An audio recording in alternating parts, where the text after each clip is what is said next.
In this, part 4 of the discussion, Dr. Thomas speaks to why evolution is so widely believed and believed to be proven, and why that belief is not justified.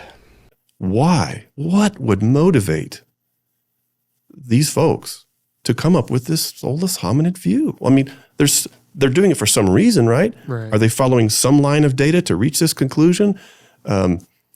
And I think that I would point to the intimidating array of evolutionary interpretations of fossils, fossil hominids or whatever. So it's these ape fossils that have been made to look more human or have been interpreted, been given human characteristics, like Lucy, this most famous one.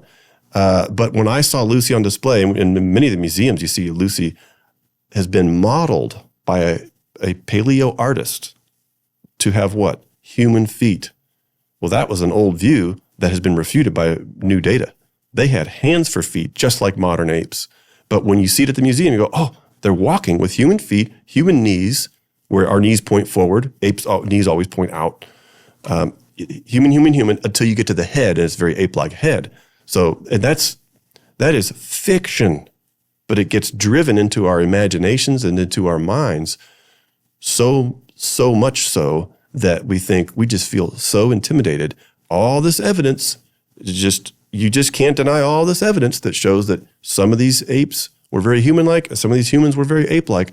So that's why we and our creation colleagues have gone into the literature to look for better answers, stuff that you don't find just out there in the textbooks that the kids read, the textbooks. Oh, we evolved from this, which evolved from that. Story time is all that is.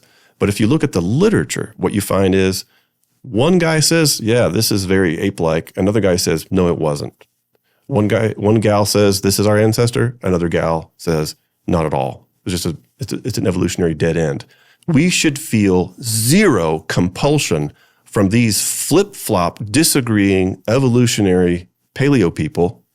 Zero intimidation from them. They don't have their story straight. Not one single item is there a consensus on. Not one single fossil do they have, let alone consensus on a whole string of fossils, which would, convince me maybe they're onto something. Mm-hmm. So the consensus doesn't come from the experts. That comes from the storytellers who write textbooks and PBS shows or whatever people watch nowadays.